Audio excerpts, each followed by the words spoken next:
সময় তখন দুপুর গড়িয়ে বিকেল। কাঠফাটা রোদে গরমের মধ্যেও মহাসড়কে আপন গতিতে গন্তব্যে ছুটে চলছিল একটি ঝাঁ চকচকে নতুন যাত্রীবাহী বাস। কিন্তু হঠাৎ কিছু বুঝে ওঠার আগেই চলন্ত অবস্থায় পুরো বাসটিতে আগুন ধরে যায় দাউ দাউ করে।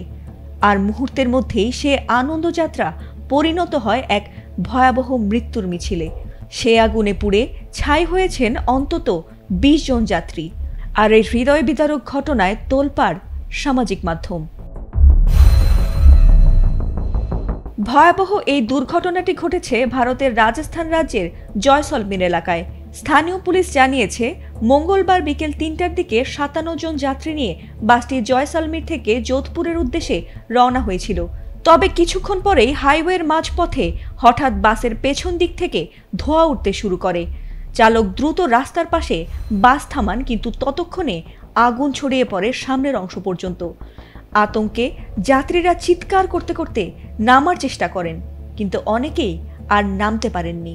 এরপর স্থানীয়রা ছুটে এসে ভাঙা জানালা দিয়ে কিছু যাত্রীকে টেনে বের করতে পারলেও মুহূর্তেই বাসটি আগুনে পুড়ে ছাই হয়ে যায়।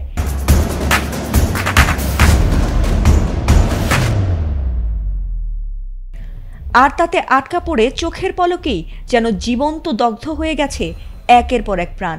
পুলিশ ও ফায়ার সার্ভিস ঘটনাস্থলে পৌঁছায় প্রায় আধ ঘন্টা পর। ততক্ষণে অন্তত ২০ জন প্রাণ হারিয়েছেন।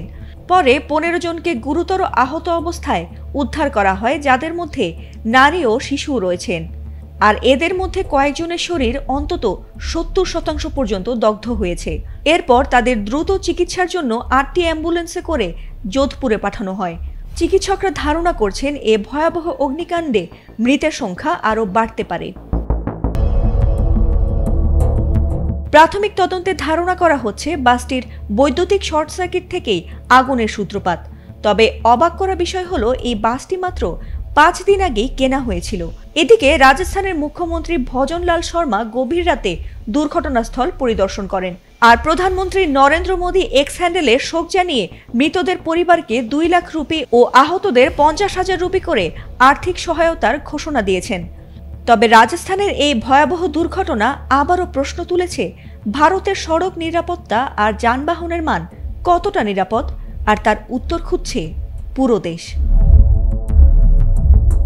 ফাতিমা সুলতানা, এটিএন বাংলা।